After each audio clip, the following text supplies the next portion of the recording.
And we are live, and I am so excited to bring this brilliant mind, somebody who has taught so much about who I am, why I think the way I think, and why I operate the way I operate. And I am just blown away by his work and so privileged to have him come here and join us tonight. When you come in, please say hi. If you did not approve StreamYard, please say your name because I will not see it. Feel free to ask questions during the event, but towards the end, it will be better so we don't have too many interruptions. I am not going to talk too much. I want every possible minute to give it to Dr. Demartini. So without further ado, I am inviting Dr. Demartini to join us on stage and be prepared to completely change the way you see your life. Welcome, Dr. Demartini. Thank you for having me. My pleasure. I wanted to just start with a lesson that I learned through one of your books, the Gratitude Effect. And I want to explain to you how I am grateful to you. I did not know about you and your work until COVID began. And one of the beautiful things that happened for me in these last 2 years was to be introduced to your work. And when I read the Gratitude Effect and I read how you wrote that you landed on September 11th, you were traveling on business and you landed and you heard about September 11th. You sat down and you made a list of all the possible good things that could come out from it. And you teach how living in gratitude, it's not just being grateful for the good moments, but also understanding that you need to find the goodness within the difficult parts of our lives, the difficult parts of our journey. And I sat down because a lot has happened to me since COVID, business-wise, health-wise, and I sat down and I made my list of what I'm grateful for since COVID, and you were on the top of my list. So thank you so much. Thank you. Thank you. That's a lovely thing to say. I'm a Sure. firm believer that it's not what happens to us. It's not our outside circumstances.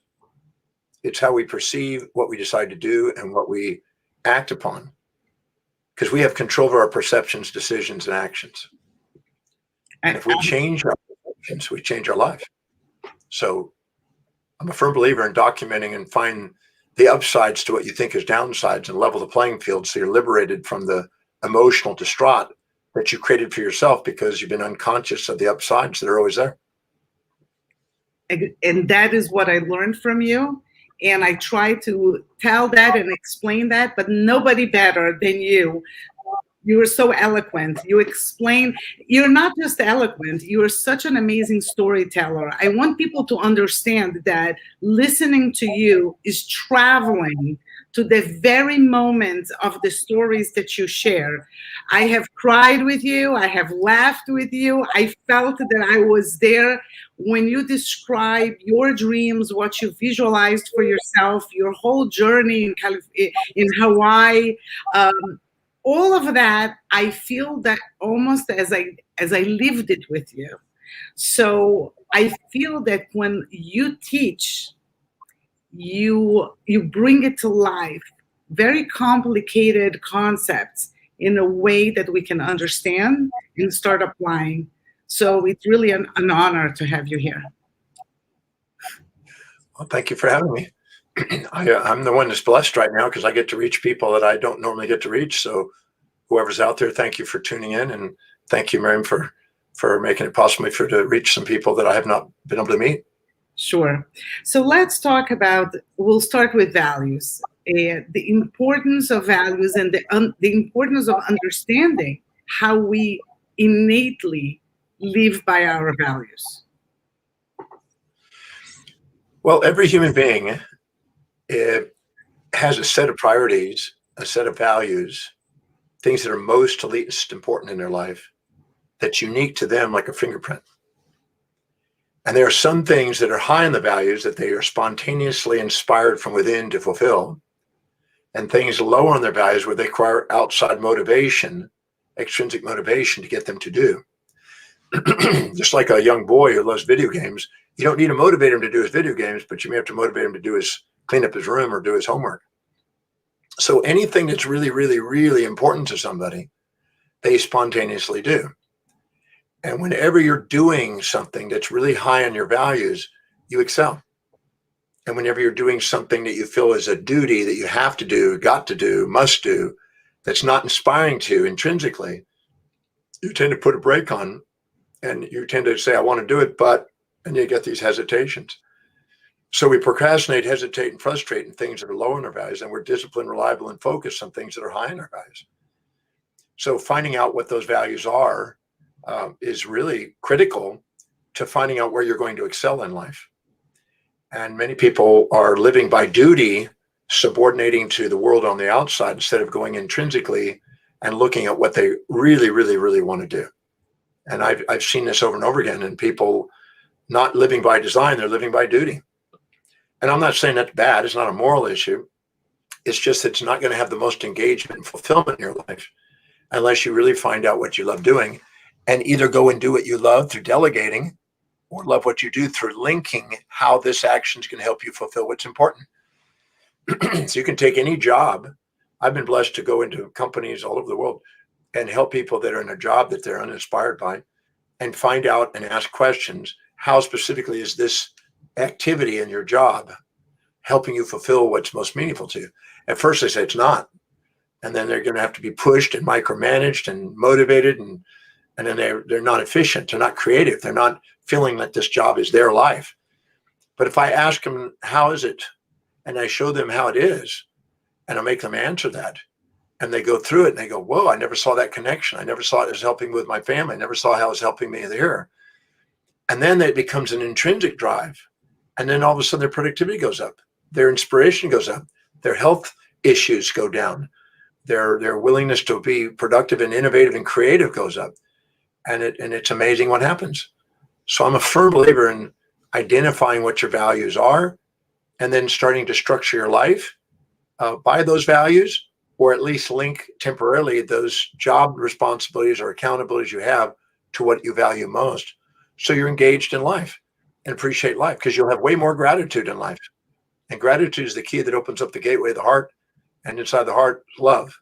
And love comes window washing out and radiating out and bringing inspiration, enthusiasm to the body, and certainty and presence to creativity, and allows greater potential. And I think we all want to be loved for who we are. And who we are is an expression of what we value most.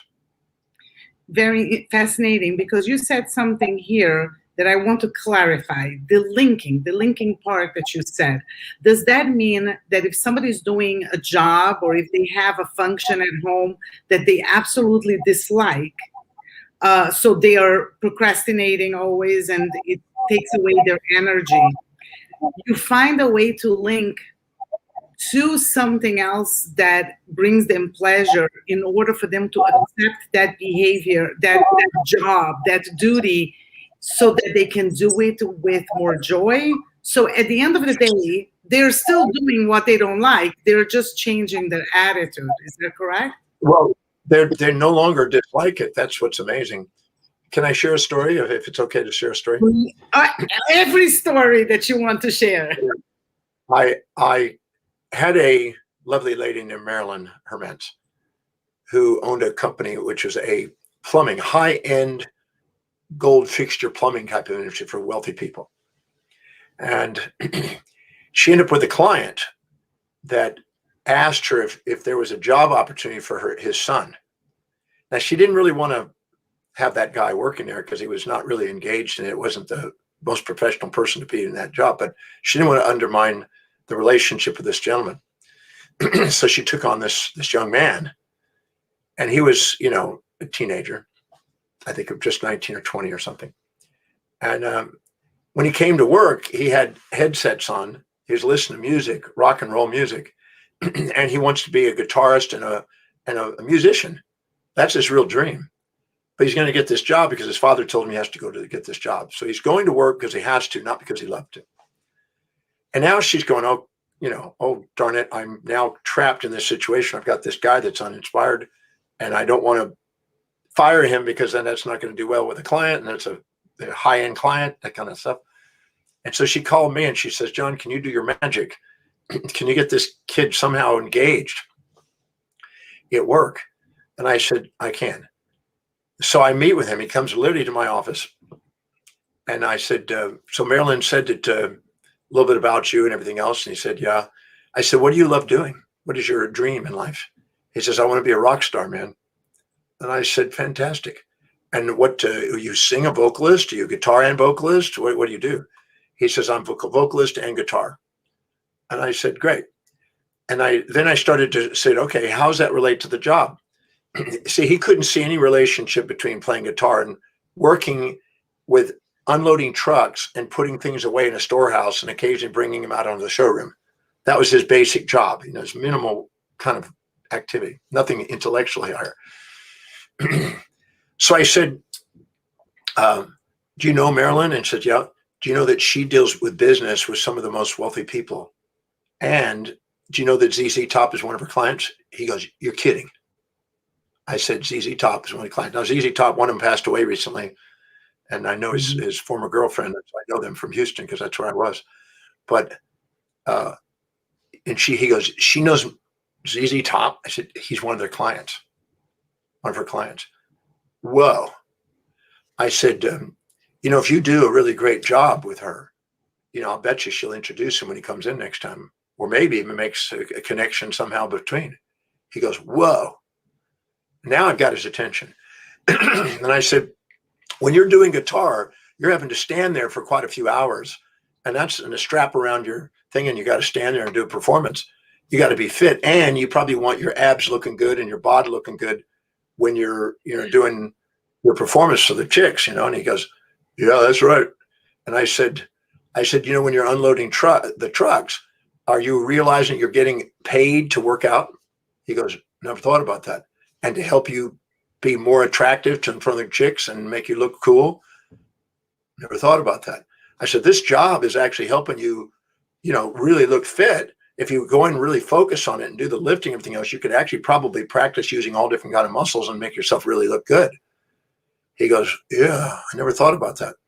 And I said, and also, when you're going out and delivering at the showroom, if you had a conversation, made really good friends with her, she'd probably introduce you to some of the powerful people in there. Because in addition to having ZZ Top in there, there's also other singers, there's other people, because it's the wealthy group that are using her services, and she knows a lot of people. So you may want to, think about who she can connect with you with. And so I started making connections, social connections. I showed him how he's doing it. And I said, and you get breaks on the thing. And when you bring your guitar, do you play the guitar? Could you play it there and practice the guitar in between and entertain some of the people in the warehouse? He goes, oh, that'd be cool.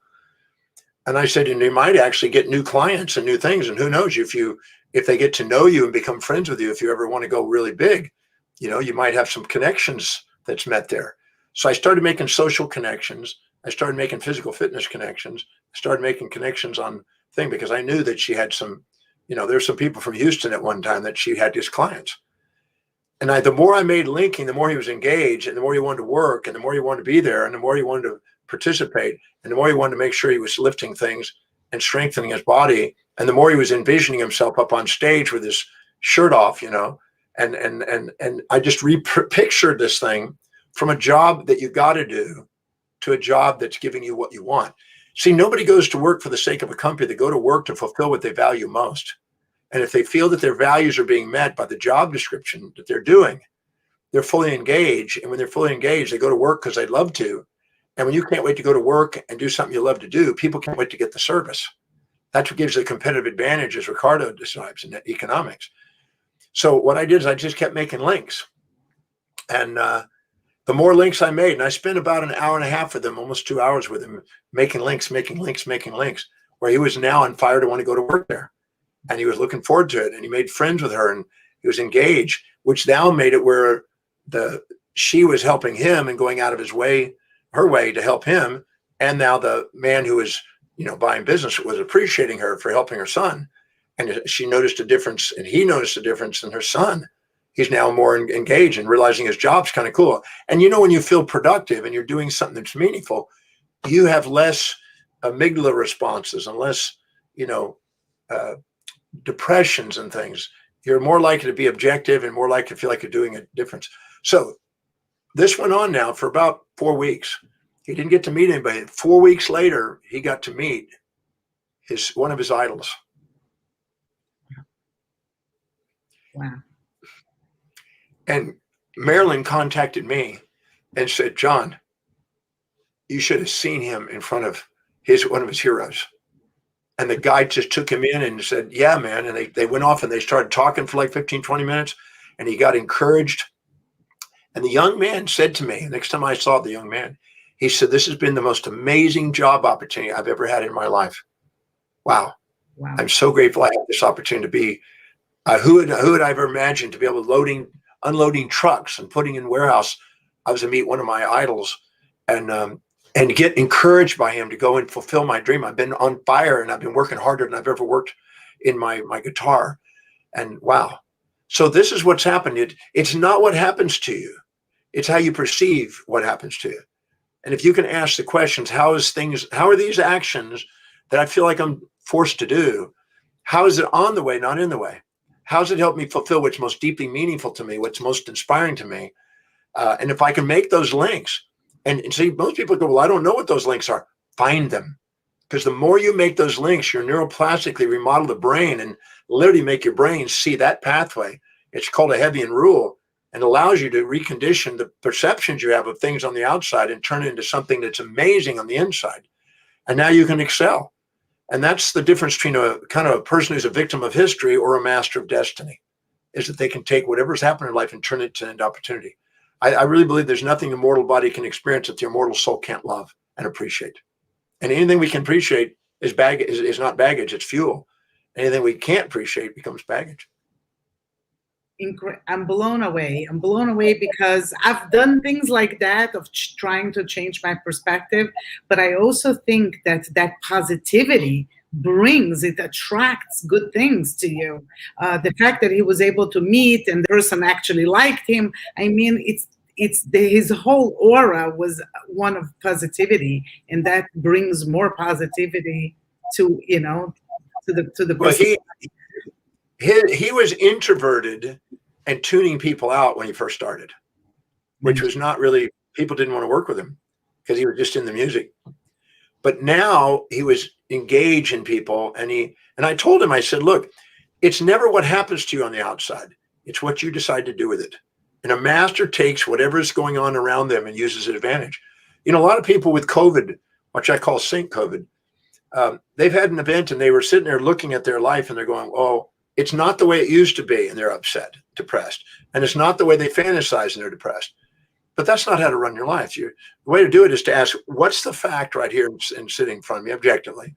And how can I use this to fulfill what's most inspiring to me? And if you ask it, the quality of your life space, the quality of the questions you ask. If you ask amazing questions, how is whatever's happening helping me fulfill my mission in life? You'll find out that it's on the way, not in the way. And then you don't have anything stopping you, because nothing stops you once you know how to ask that question. It's because you have the ability to turn it into opportunity. I've seen many, many people that thought they've had this terrible thing happen, and all of a sudden they ask you another set of questions, and the thing that they thought was terrible is a blessing. We've all had situations we thought were terrible, and then a day, a week, a month, a year, 5 years later, we look back going, oh, I'm so thankful that happened.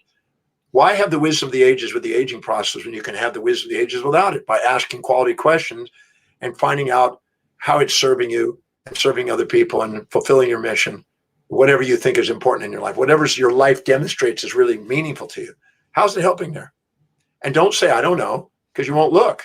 And you'll be blaming the things on the outside. But as Epictetus, the Greek philosopher, said, people on their journey, when they first start on the journey, they blame things outside. When they go a little farther on the journey, they blame themselves. But when they finally are on their journey and become masters of life, they don't blame anything. They see everything ultimately on the way. There's a hidden order in their chaos, and they learn how to ask the questions to reveal it. And then they're grateful for their life, and then they end up doing extraordinary things. Amazing. So let's talk about figuring out one's values. It's very interesting because I have one value that is so strong that almost overshadows my other high values, but my top values, almost to a fault, I think it's so strong. And I remember that I used to have, after I learned about figuring out what our values are, I started noticing that if people didn't share that same highest value that I had, I couldn't understand them, and I couldn't have a real deep relationship with that person because I couldn't understand how they didn't see that as right and wrong. For me, the ethics is my highest value, and it was ingrained in me from my father's very straight, and and I was taught, and it's in my cells. And to a fault, I couldn't understand other people that didn't immediately realize if something was wrong or by my judgments, right? Who am I to know? But from what I understood of right or wrong, once you taught me about values, and I was able to understand that everybody has values. People have different values. All the values are potentially good values if they're used for the good. The fact that I have one specific highest value doesn't make me better or less good, or that I have the answer to everything. But if I understand that, and I'm not judging the other person for not having the same highest value as me, I was able to better the relationships that I had with other people because I was able to understand that they're entitled to their highest values and they don't have to be the same as mine. And that doesn't mean that they're not good or not. And the opposite, by having the relationship with these people that have different highest values than me, I was able to now learn and grow and experience things that I never did before.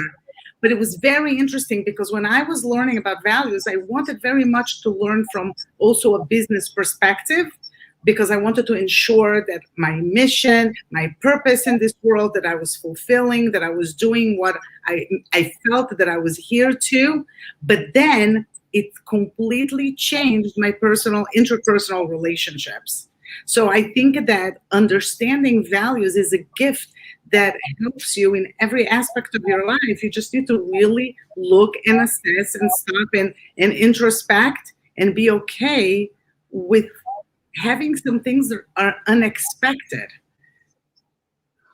Well, I'm a firm believer that if any two people are exactly the same, one's not necessary.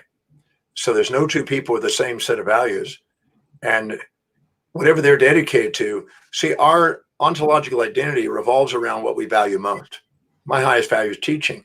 I'm a teacher. Somebody else's highest value may be cooking. He's a cook.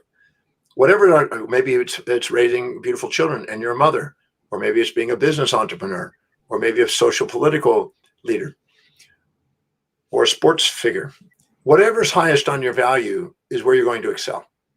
And your identity revolves around it. And anytime you're able to do what's really meaningful and fill your day with high priority actions, your day doesn't fill up with low priority distractions and you excel.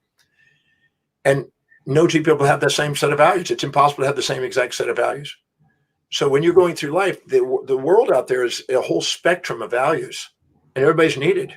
Imagine if everybody had the same values and they all want to be CEOs of the same company. Wouldn't work.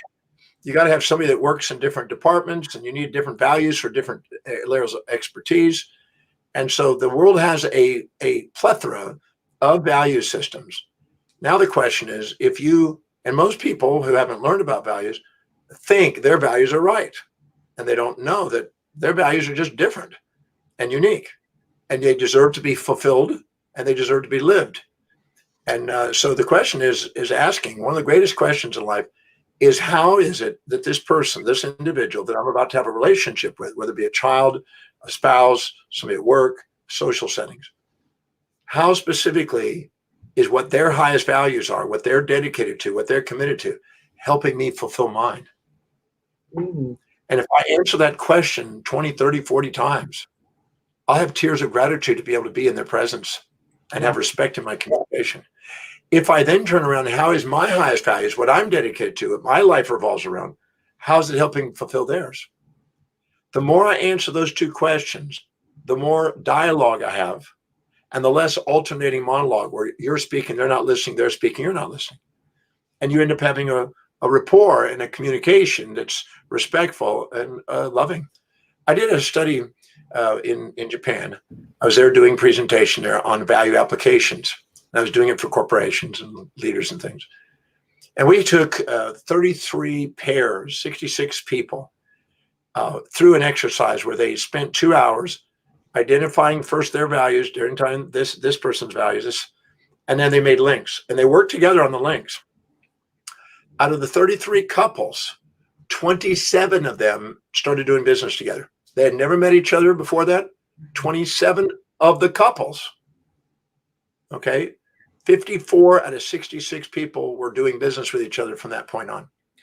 And I've seen couples that are wanting to throw in the towel in their relationship, and they do that exercise and they go, oh my God, I had no idea that what they're doing is serving me. And this is what's so funny. I had a lady in New York that her husband sent her to meet with me for consulting a whole day. And so he said, look, he came to a seminar I did called the Breakthrough Experience, which is my signature program. And he goes, well, God, I wish my wife would have been here. I'd like to just pay for her to have a private program. So literally she went to the Plaza Hotel. I was living in Trump Tower at the time, lived in the Plaza Hotel. She went there and I went and met her at the hotel. We spent the day. And first thing we did is we found out what her values are, found out what her husband's values are. And then we linked them. We spent the morning doing that. And because she couldn't see how what he was doing was helping her. She said, all he does is working, and my highest value is the kids, and he's not with the kids all the time. And I keep trying to get him to be home with the kids, and he's got working. And I said, and so what's the benefit of him working? It's not, it's in the way. It's stopping. He's not, he doesn't understand what's important in life. I said, I know, but how's that helping you? Well, I've got a 6,700 square foot house, with 5 bedrooms. I've got beautiful furniture. I'm now a member of the club, a country club. I've got my kids in private schools. Do you think his work has anything to do with that? Yeah. And I made her all of a sudden get to a point where she was in tears for the work he did in the golf. I said, what's the benefit of golfing? I can raise the kids without him messing them up. I can do things with my friends and my girlfriends without him interfering on those days. And I can get things that I want to get done in time for myself. And so she started looking at it differently. And then I said, what's the benefit of your raising these beautiful kids? How's it helping him? Well, I actually have sometimes dinner parties and he brings his clients there, and the way the kids are behaving and everything else, and the way we show off the house and everything else, I know he gets business deals out of it. And I know it pays off. And I started to make these links, and we spent literally 4 hours determining the values and doing this all the way till about noon, from 8 till noon. And we had her in tears multiple times. She had to get Kleenex. She goes, I had no idea how much he's doing for me. I had no idea what I'm doing for him. I said, because you didn't ask the quality question. How is what you both are dedicated to serving each other? When she got through, she was like humbled. We went and quickly got a bite to eat, came back. I said, now I'm going to teach you how to communicate what you want in terms of what he wants. And what's really interesting is we spent that whole afternoon teaching her how to get what she wants from him in a way where he's winning. And so she leaves there, and but 10 days later, I get a letter. Those days there were still letters. I got a letter from him. He says, I don't know what you did with my wife in that hotel room. I'll never tell him. But wow, what a difference in my wife. Well, she came home and went to Oshman's Dry Goods, bought some Titleist golf balls, got a magazine on golf, got a sweater for golf, looked up on when the next tournament was, knew he wanted to go to the tournament, and said, I looked and found out that there's a sale on where my mom and dad are, and we're gonna go to the sale and get some dry goods to save money for the house, to make it more attractive, to make sure that you have more deals when you get business deals. And that way I'm not in your hair and bugging you about going on the golf thing when you want to do that. And she just completely reframed it. And he's like going, here, take the credit card. So she had the credit card. She went out shopping. She did, because if you help other people get what they want to get in life, you get what you want to get in life. And I just showed her how to communicate effectively what she loves and what she wants in terms of what he wants. And it made a huge difference. We go and do it when we go to sales training programs, how to talk to the customer, but we don't realize that our spouse is a customer. Our children are customers. The students at school are customers. Everybody's a customer. And if you're smart, you'll communicate in terms of their values and help them get what they want. They'll turn around and do the same thing for you. Incredible. I have a very important question about values that I have personally, and I hope that other people in the group also have. Is it possible to make something that's not in your highest values, it's not one of your top 4 or 5, become one of your top 4 or 5? And I'll be very transparent here and share this, because I think that I'm not alone. And this is something that you ask in your seminars. How many people here are financially independent? It wants to be financially independent. So many people raises their hand, and then you ask, and how many people are financially independent? And everybody lowers their hand.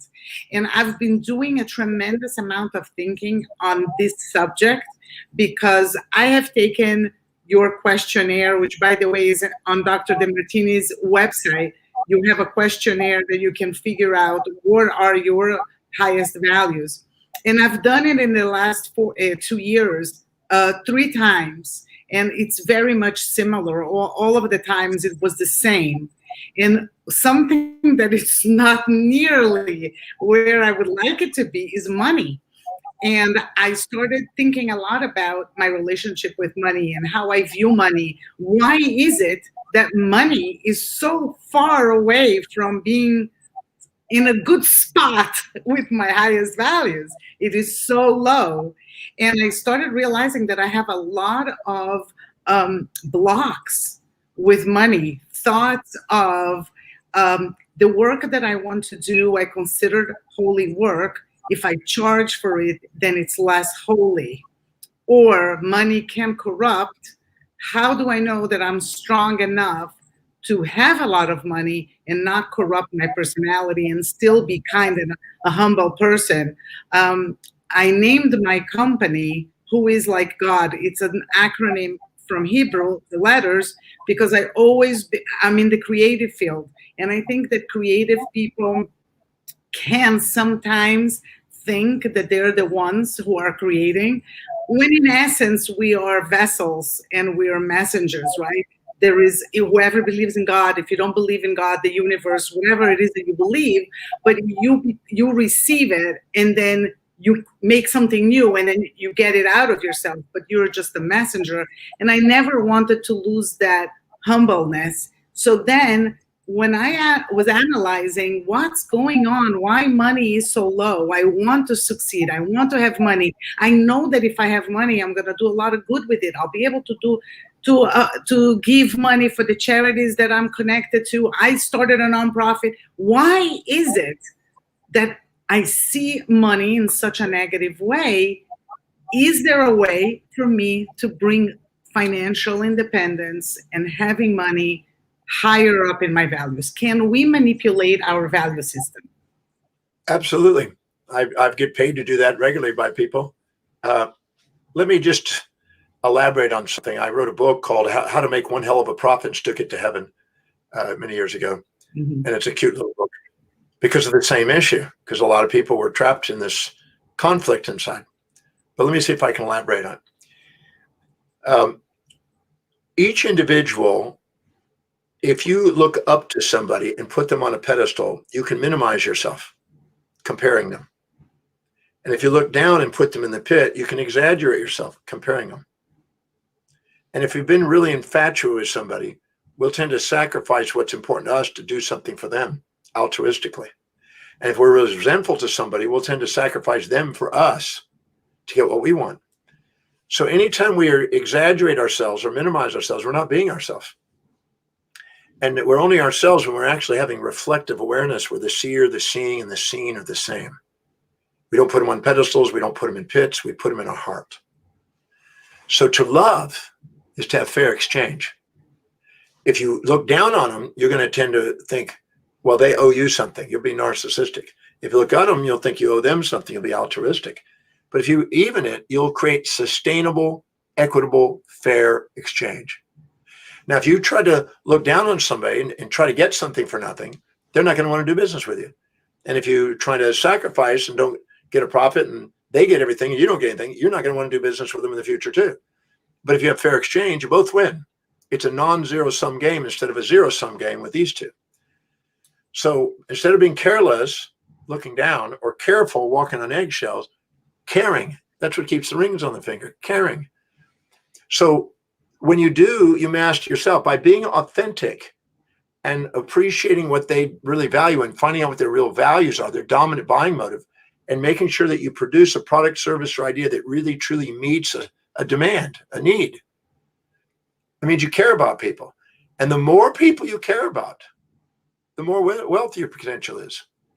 So, if we go around and project onto the world thinking we know what the world needs, we're not caring about the world. We're projecting assumptions onto the world instead of listening carefully and finding a fair exchange. But if you really find something that's really valuable, the world really needs, all of a sudden there's a demand, and then you just provide the supply. And that's an honorable, fair exchange that's sustainable, that's equitable.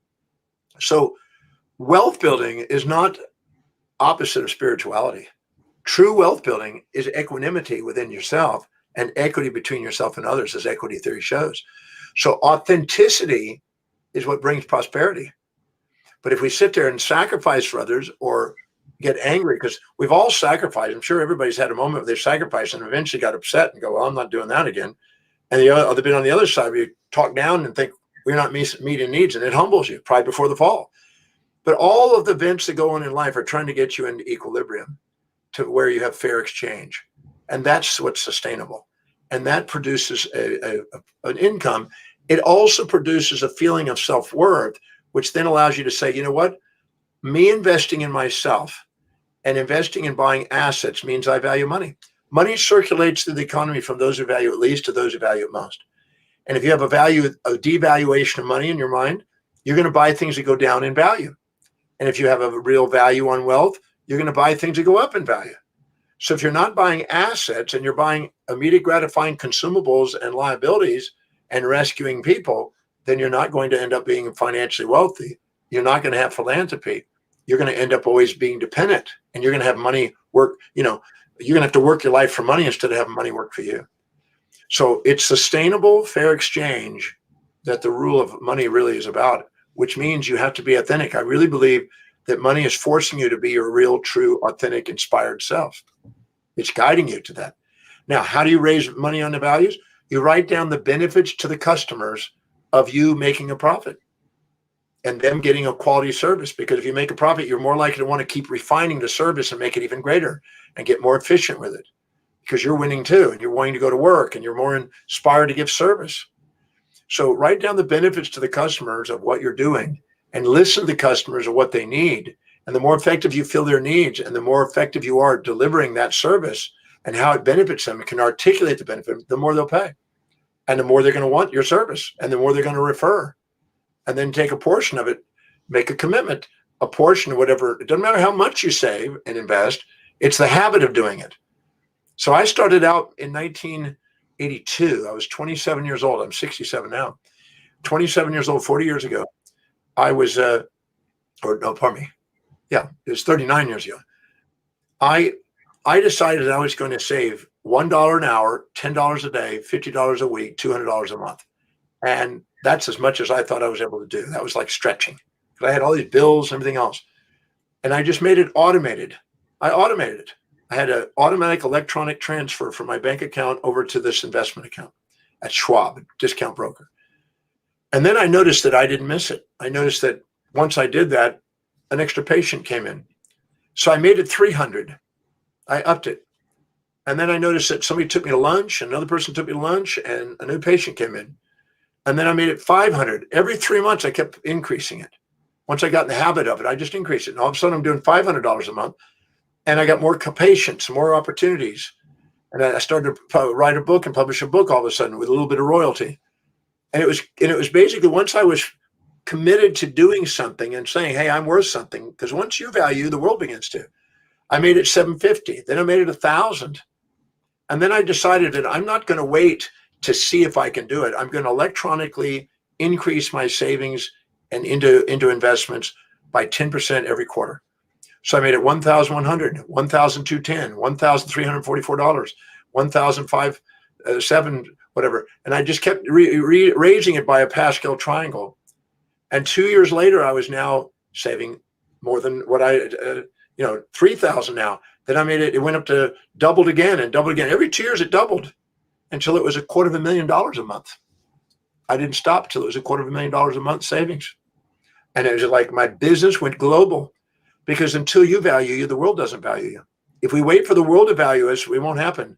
We have to value ourselves and value what we're serving and know how it's going to serve our customers. And then literally go out of our way to make a difference in people's lives. And if we do, we structure our finances, our financial destiny changes. Mine did, but I didn't think I could ever do that when I started. I never imagined I could do that. But now I got a pretty good deal. And do you think that starting without the belief changes the belief once you Yes. start? Mm-hmm. Yeah, it's not how much you save, it's the habit of doing it. And once you do and you see it growing, it's like a baby, and you want to make sure it's nurtured, you want to make sure it's taken care of. And the purpose of financial independence, I'm 100-fold financial independent today. The purpose of financial independence is not whatever fancy lifestyle or debauchery. And the purpose of financial independence is so you can go to work doing what you love to do, not because you have to, but because you love to. And you can think philanthropic. So I know people that are extremely fortunate. I've met a lot of billionaires that are unbelievably philanthropic. So the idea that, if you're wealthy, you're greedy and all that, that's for some, but that's definitely not for all. And so and I've seen people that are also thieves that have no money. I've seen thieves that have money, and I've had thieves that don't have money. So that's not what matters. What matters is how you decide to use your money, and if you can do something with it. But just know that if you manage it wisely and it grows, you'll be able to eventually do more for other people and yourself. But if you keep sacrificing for others altruistically or narcissistic, projecting expectations on people, the universe gives you feedback. The divine nature gives you feedback to let you know you're not authentic. You're puffing yourself up with pride. That's not you. And you're shaming yourself with altruism. That's not you. Go get fair exchange and watch what happens. It's amazing what happens. Wow. My life changed financially. So in order to change, I want to repeat that. In order to, whatever value a person wants to raise where that value is, they have to sit and make a list of how it's benefit for others, right? How is that what you Well, you and others, because every decision you make is based on what you believe will give you the greatest advantage over disadvantage. If you believe that doing a new action is going to give you more advantage or disadvantage, you'll do it. If you believe that going and serving your customer more is going to give you an advantage, you'll do it. And I don't know about you, but I think the most inspiring things we get in life is having people turn to us and giving us a hug or a thanks and saying, hey, you made a difference in my life. Oh. I mean, that's what it's all about. So the fulfillment you get by making a difference in people's lives and serving them is its own reward. Love is its own reward, appreciation's own reward. I found there were 6 things that were common to wealthy people. And I've met a lot of people that are wealthy. And one of them is that they felt by divine providence and human sovereignty, they were destined to serve ever greater numbers of people, vast numbers of people. If you don't have a desire to serve people, you don't have a desire and you're dreaming about it, thinking about it and coming up with creative ways.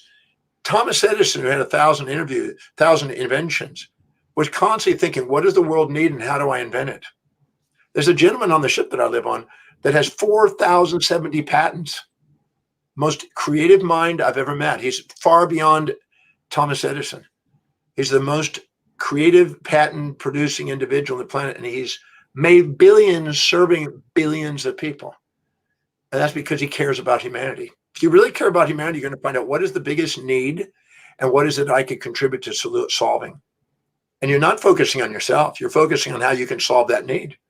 And if you do that, that's the first thing. If you don't have a value on serving people and doing what you can to make a contribution in human beings, why would you be wealthy? Why would the universe make you all of a sudden fortunate when you're not doing anything that's really a sustainable, fair exchange for people? The second thing is, in Ricardo's law of economics and comparative advantage, you got to be able to do it effectively and efficiently and competitively to somebody else who's delivering that product, service, or idea. If you can't deliver it more effectively and efficiently than somebody else, that means you're not having the highest quality clients or employees, and you're not thinking through and working on your business. You're just working in it. And if you focus on that and write down 100 benefits to you of making this business really efficient, so it's a great place to work, and it's producing, and it's making a brand, and it makes people feel inspired to be able to work there, then that's the second thing that's involved. Having a caring service that you want to dedicate your life to, and building a business. The third one is saving a portion of the profits and making sure you take it and build up a cash reserve. The biggest companies, the Fortune 100 companies on the planet, have cash reserves. I always keep cash reserves. So that way you're not emotional. The world out there doesn't mean anything. If it goes up or down in the markets, it doesn't mean anything. You got plenty of cash reserve. And you force that into a cash reserve and keep a big cash reserve. And the next one is investing in ever greater degrees of leverage and investing in things that will help other people and help your company and help the people. And the next one is accumulating some wealth, because if you don't have a desire to accumulate anything, you'll never have money working for you and getting compound interest. The eighth wonder of the world, according to Einstein, is compound interest. And by making sure that you build up a little nest egg, it starts building compound interest. I make way more money on my compound interest today than I do working, way more money. And so that's because I was immediate gratification cost, but long-term vision pays. And I patiently, methodically saved and invested until my passive income exceeded my active income. And then you don't have to work. You work because you love to. And then you have an inspiration when you're doing service, and it makes it even more powerful in building a business. And the last one is creating a financial cause that leaves a legacy. What is it you want to do? You're going to have more money at the end of your life than you're going to do with. What do you want to do? What's the cause? Is it building a new synagogue? Is it building a new temple? Is it going and doing something in education?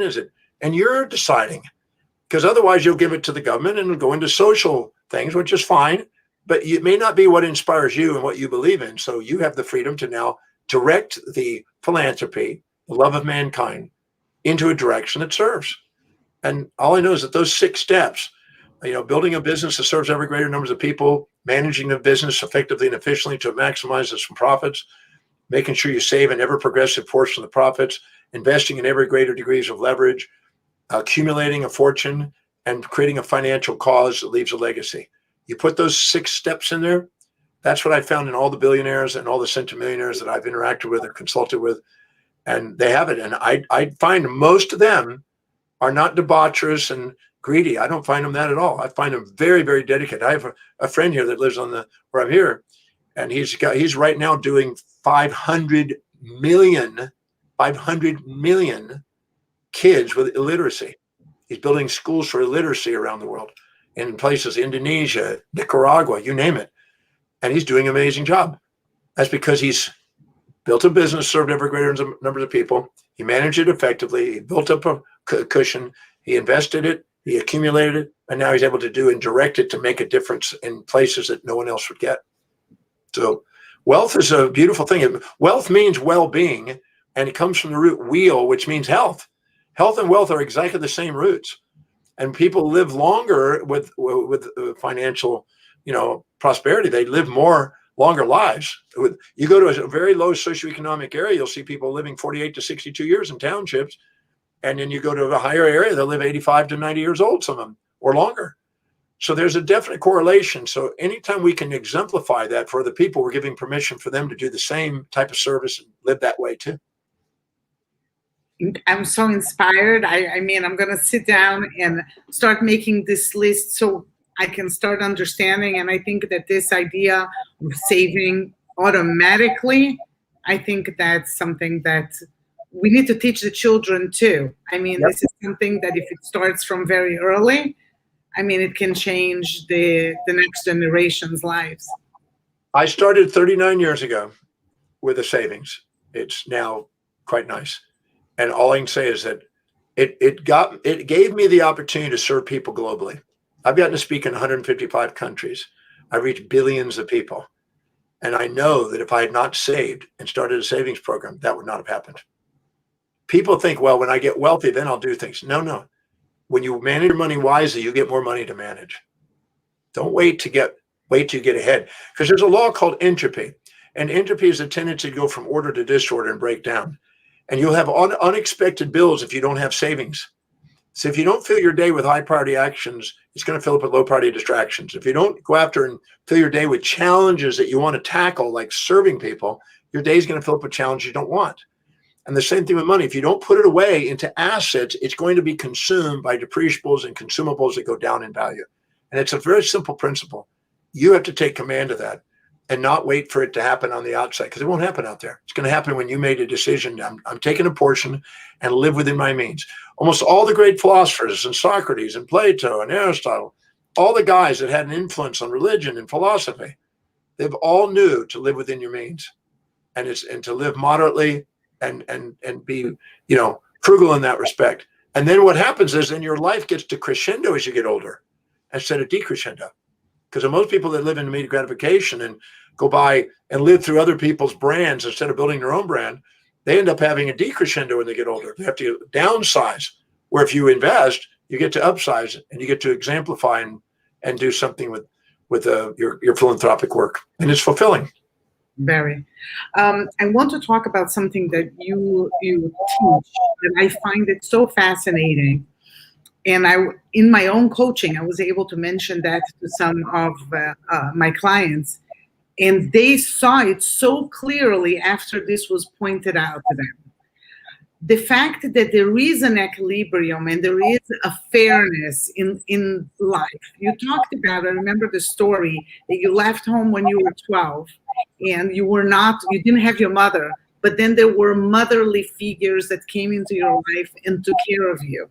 And you said something so fascinating, that there is nothing that we're missing. We have everything that we have. It's just that it's coming from different sources and we don't see. And I think that applies for such an incredible part of our lives, not just our personal lives. I think in business also, the fact that we are getting what we need to get, and that there is a perfect way that the world is being run. Can you talk a little bit about that? Yes, I was in Nepal. And I was lecturing in Nepal, and I was in Tibet and Nepal, and I was in Nepal, and I met with the Bonpo Lama, who's like the Dalai Lama of the original Bon faith that once ruled Tibet. And we had a conversation for about an hour on nothing missing, nothing missing. He was a lovely guy.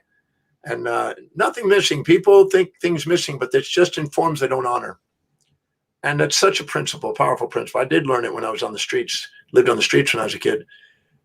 But I got to share a story. I was asked to speak at Krugersdorp prison. I spoke to 400 staff members and the warden, and then I went 3 stories underground into the maximum security prison and spoke to 1,000 prisoners in orange uniforms that were there for 25 years to life. 1,000. We had Al Jazeera television crew filming, and I went there with my publicist and my director, the warden, and 6 guards. And we went into this holding room, locked it up behind us, and then went in this sea of orange uniform people. These are the guys that, the killers and murderers and things, the gang leaders. And I went in and they led me right into the center of the room, and I stood on a plastic stool that's about maybe a foot high, so I could see the orange, because some of them were taller than I was. They wouldn't see me otherwise. So I stood on this stool, and I'm kind of spinning around on the stool speaking to him.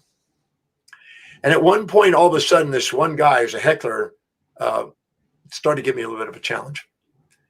And he said, you had no idea. I had no mama, I had no this, I had no that. He started being a victim of history and how I didn't do this, and that's why I'm the way I am and all that stuff. And I stepped off the stool without realizing that you're not to do that. And I walked right over to him, right in a sea of these people. And the guys were trying to keep up with me, and the warden said, "Oh my God, you can't do this. These guys could grab you, and then we're in a situation." But I walked over him with absolute certainty. And I said to him, "There's nothing missing." I said, "When your mama wasn't there, somebody else took on the role of your mama. And if you look very carefully, go back to when your mama wasn't there and look at who took it over. You may have had a best friend's mama. You may have had school teacher doing it. You may have had a girl on the streets. You may have had a girlfriend that started treating you like a child a bit. You may have been a grandmother, or maybe someone at the recreation hall, or maybe, who knows, some drug dealer for all you know. But there's somebody that was a mama. You could see him processing and thinking through it. And all of a sudden, on the other side of the room, we hear this wailing, bawling. wailing, bawling. This man just bawls, and it stops the whole room. And I just beehive over to there. I didn't follow the rules. I was not fearful. I was not concerned about anything. I just was there to serve people. And I think that makes a difference, and they sense that. They're not out to get you if they just sense you're here to help them. So I walked over to this other guy, and the warden tried to keep up with me, and the guards were like trying to keep up with me because I walked pretty fast amongst the people to find out what this guy who's crying is doing. He's a tall guy. He'd been in prison 26 years. And he's crying. And he said to us, when I got to him, he said, I know who my mama is. I know who my mama is.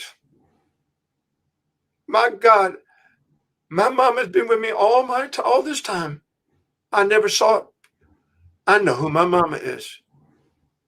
And he pointed to the warden. He said, you're my mama. You are my mama. If it wasn't for you, I would be dead. If it wasn't for you, I would have killed people. I would have overdosed. You're my mama. Thank you, mama. That whole room of 1,000 uniforms were dripping in tears and looking in their lives about who it is that there's the people they think they're missing and who's now playing that role. What an amazing moment. And this guy made that whole experience by getting across, because the anger they had changed from that one perspective. And then I said to him, I said, look, it's nothing to do with what you've been through, what you've gone through, what you're having in life and experiencing life. It's what you decide to do with it. You have control of your perception, decisions, and actions. And you can do something extraordinary even from here. And someday if you get out, you're going to do something even beyond that. So don't sit there and play victim of history. Be a master of your destiny. Take command of your life. Can be fulfilling starting today. And it was really an amazing thing. And I went back 10 years later from the time I went there, went back to that prison. There was some guys still there. And they asked if they could take a picture. And I gave them a hug. You're not supposed to do that, but I didn't care. I gave them a hug. They said, you changed my life. I got 7 more years. I'm out of here. I've been working on I've been working on a business idea. I'm going to do something in this world. So you never know what one little presentation can do sometimes, make a difference in people's lives. That's why I got such a rewarding life in my life. It's so true. One thing, you said certain things, and that's why I said that it's one thing that I'm grateful for during COVID time, is because you got me thinking so deeply in a way that I have never been challenged before. And so many things in my life changed because of that. I think that we're so scared to know who we really are. We are scared at times to know what are our highest values. And I ask everybody who's here and who's going to listen to later to go to Dr. Demartini's website, because there you have a simple test. It's 13 questions. You take the questions, and if you do it truthfully, you will get what your highest values are. And then you lead your life understanding so much more about yourself, about what gives you energy. But you got me thinking, and I realized, I think that we are scared when you mentioned that we need to be our authentic selves. And this became a big saying during this last 2 years, right? People are saying, I want to be authentic. I want to portray myself as authentic. But in reality, we're so scared to know deeply the answers to those difficult questions. You know, when I realized again and again and again that money is not high up in my value, and it took me a little bit in the beginning, I was proud of it. But then I realized that there's nothing to be proud of that. Quite the contrary. Am I ready to see that there is some issues that I need to work on? And that's the real work, is that when we're able to open up our eyes and ask the right questions. I loved what you said, Dr. Demartini, about the linking and understanding how this comes back and how you can give from that. I mean, this is genius. Well, you know, it's interesting. We have 7 areas of life we can master. our spiritual quest, our intellectual mind quest, our business quest, our finances, our family, our social, and our physical areas of life. And when you're looking for a mate, if you're single and you're looking for a mate, you're looking for a guy that's handsome and fit. You're looking for somebody that's intelligent. You're looking for somebody that's ambitious. You're looking for somebody that's got resources. You're looking for somebody that really wants to be with you and loves you. You're looking for somebody that can get along socially with people you interact with. You're looking for somebody that's inspired. You're wanting an empowered person. And any area of those 7 areas of life that you're not empowered in, people will overpower you. If you're not empowered intellectually, you'll be told what to think. You're not empowered in business, you'll be told what to do. You're not empowered in finance, you'll be told what you're worth. You're not empowered in relations, you'll be do honeydew stuff around the house that you don't want to do. If you're not empowered in social, you'll be told misinformation and propaganda. And there's a lot of that lately. And if you don't empower yourself physically, you'll be told what drugs to take and organs to remove. If you don't empower yourself spiritually, you may subordinate to something that's not necessarily greatest truth. So it's wise to empower all areas. And finances is just one of them. It's not more important or less important. It's just one of the areas that you want to master. The more areas you master in life, the more fulfilled your life's going to be. And the more you're going to draw and magnetize people, places, things, ideas, and events to help you fulfill your dreams. Dr. Demartini, your job, your work is so powerful. And I still visualize, can I ask you to just tell the story about what was your dream when you were in Hawaii about becoming a speaker? Can you tell this? Yeah. Well, I was a high school dropout. I lived on the streets. At 14, I hitchhiked out to California and down into Mexico to surf. At 15, I panhandled enough money to make it over to Hawaii. I lived under a bridge. First, I lived in a park bench. I lived in a bathroom. I lived in an abandoned car. I kept social climbing, and eventually lived in a tent. And I nearly died at 17. And luckily, I was led by a woman to a health food store, which then led me to a yoga class. And I got to hear this speaker named Paul C. Bragg speaking in a yoga class one night. I had no idea when I went there that my life was about to change. But I went there, and he said, we have a body, we have a mind, we have a soul. And the body must be directed by the mind, and mind must be directed by the soul. And he said that you want to take command of your thoughts, because what you think about, what you visualize, what you internally dialogue with yourself about, what you feel about yourself and how you act, it determines your destiny. And, you can take command of it, or you can be a victim of outside circumstances. And you need to set goals for yourself, your family, your community, your city, your state, your nation, your world, and beyond. Because the greater your goals, the greater your life. And he just went gem after gem after gem for an hour. And I was like, whoa, this is amazing. And that was the night in a meditation. After he did his lecture, we went through a meditation. And he guided us through this meditation. I saw myself speaking in front of 1 million people. And I had no idea where that came from. But I spoke in front of 1 million people, and I was speaking. And I said, I want to overcome my learning problems, because I had learning problems, speaking problems, education problems. I was a high school dropout. And I want to overcome my learning problems. I want to become intelligent, and I want to be a teacher, and I want to travel the world. And I want to go to every country in the world and share. And here I am. I travel full time. I live on a ship. My ship is called the world, and it goes to every country that water allows me to go to in the world, just so I can go and see the world and be able to teach around the world. And I've been to many other countries speaking by flight. So I'm a firm believer that if your innermost dominant thought will become your outermost tangible reality. And I believe that if you stay with something and persevere on something and never give up, you're at the top. You'll end up at the top of doing it. You'll be great at what you do. Just got to find that thing that you're inspired to do. That's why finding out the highest value is so important, because the highest values, you'll be relentless in the pursuit. You'll be an individual with a mission if you do that. Do you realize that you were the Paul Braggs for so many people? Well, I got to share this last story here. I was speaking in Hawaii about 2010, maybe 9, 10, something like that.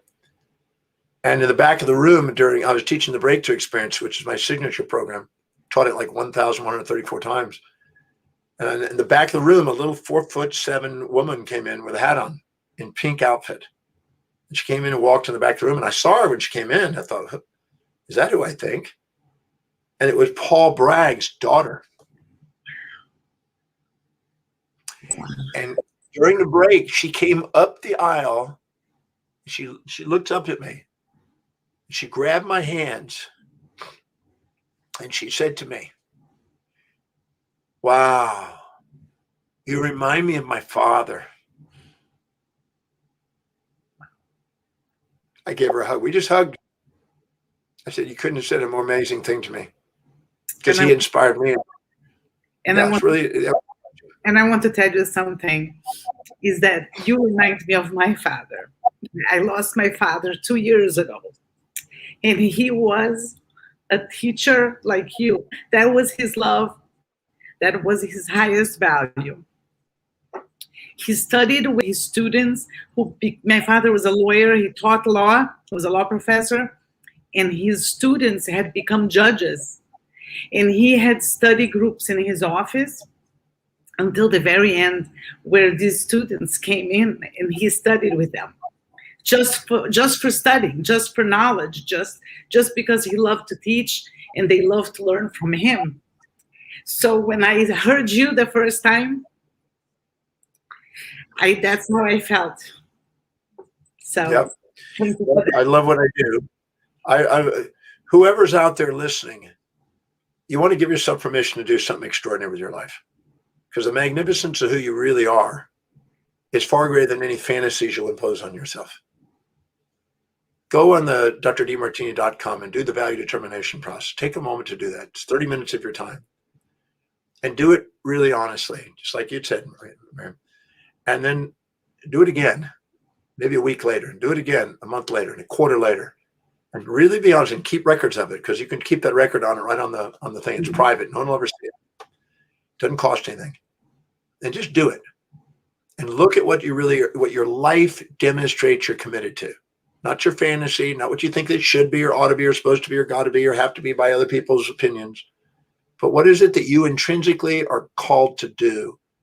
And then ask yourself, how can I go and do that in a way that serves ever greater numbers of people? And how can I do that and get paid to do that? And ask quality questions. Don't ask, how can I afford to do things? How can I get paid to do what I absolutely love? So my vocation and vacation is the same. So I don't have Monday morning blues, Wednesday hump days, thank God it's Fridays and week friggin' end, with an escape into a vacation, a retirement, and everything else.